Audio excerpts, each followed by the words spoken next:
வணக்கம் தோழர், மதன் சின்னத்தை பேசியிருக்கேன். நீங்கள் பார்த்துக்கிட்ட தாறுமாற சேனல் முதல் தடவை வந்து மண்ணுக்குள்ளே எடுத்துகிட்டு செருப்பு போட்டு ஓட போகிறேன். முன்னாடி போனதில்லை, நார்மலான தார் ரோட்டில் தான் ஓடிருக்கேன். இதான் ஃபஸ்ட் தடவை. ஸோ ட்ரை பண்ணி பார்ப்போம்ட்டு ஒரு 500-400 பேர் ஓடின இடத்துல நான் ஒரே ஒரு ஆள் தான் அந்த செருப்பு போட்டு ஓடினாள். ஸோ ட்ரை பண்ணி பார்ப்போம். ஏன்னா பிளெயினான ரோட்டில் வந்து ஓட ஈஸியாக இருக்கும். பட் மண்ணுக்குள்ளே போட்டு ஓடினா கொஞ்சம் பயந்துட்டு தான் இருந்தேன். பட் அருமையாக இருந்துச்சு, எந்த ஒரு பிரச்சனையுமே இல்லை.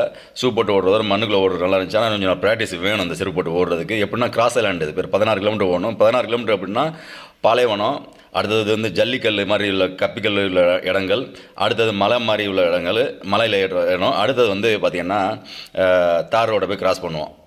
மெயினான ரோடு வந்து கிராஸ் ஐலாண்டுன்னு ஒரு பேர் வச்சுருக்காங்க. 16 கிலோமீட்டர் ரொம்ப ஈஸியாலாம் இல்லைங்க, பயங்கரமாக டஃப்பான ஒரு ஓட்டம். அது பார்க்க ஈஸியாக இருக்கிற மாதிரி தெரியும், ஆனால் ரொம்ப கஷ்டம். அது முடிஞ்சு பேரனில் முடிஞ்சு அந்த காணொலி தான் நான் இப்போ போட்டுக்கிட்டு இருக்கேன். என்னோடய முழு காணொலி வந்து நான் என்னோட யூடியூப் சேனலில் ஷேர் பண்ணுறேன். ஸோ எப்படி போனோம் அப்படிங்கிறதுக்காண்டி நன்றி. மீண்டும் சந்திப்போம். வாழ்க தமிழ்.